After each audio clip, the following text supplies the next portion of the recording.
একটা জিনিস ভেবে দেখেছো, সবার জীবনে কিন্তু স্ট্রাগল আছে, সবাই সবার মতো ছুটছে শুধু একটু ভালো থাকার আশায়। আসলে ভালো থাকাটা এক একজনের কাছে এক এক রকম। যার কিছুই নেই তার চাহিদা অল্প একটু, আর যার অনেক কিছুই আছে তার চাহিদা আরও অনেক বেশি। এটা কিন্তু ভুল কিছু না, কারণ মানুষের এই চাহিদাটুকু না থাকলে, এই ছুটে না চলা থাকলে জীবন কিন্তু থেমে যেত। আমাদের জীবন চক্রটা ভেবে দেখলে মনে হয় দারুণ একটা কম্বিনেশন। সাথে একটা পেট দিয়েছেন, তার সাথে দুটো হাত, সাথে একটা মাথা। মাথা দিয়ে বুদ্ধি খাটিয়ে দুই হাত দিয়ে কাজ করে পেটটাকে ভরতে হবে, এই নিয়েই সারা জীবন আমরা সবাই ছুটে চলেছি। যাই হোক, এটা তো সবারই জানা কথা, কিন্তু এটা বললাম কারণ এটা নিয়ে আমি মাঝে মাঝে ভাবি, আর মনে মনে না আমার হাসিও পেয়ে যায়।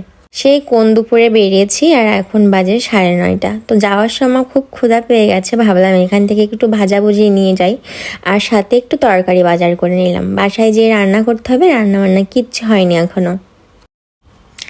আজ প্রায় সারাদিনই বাইরে, মাত্র আসলাম বাসায়।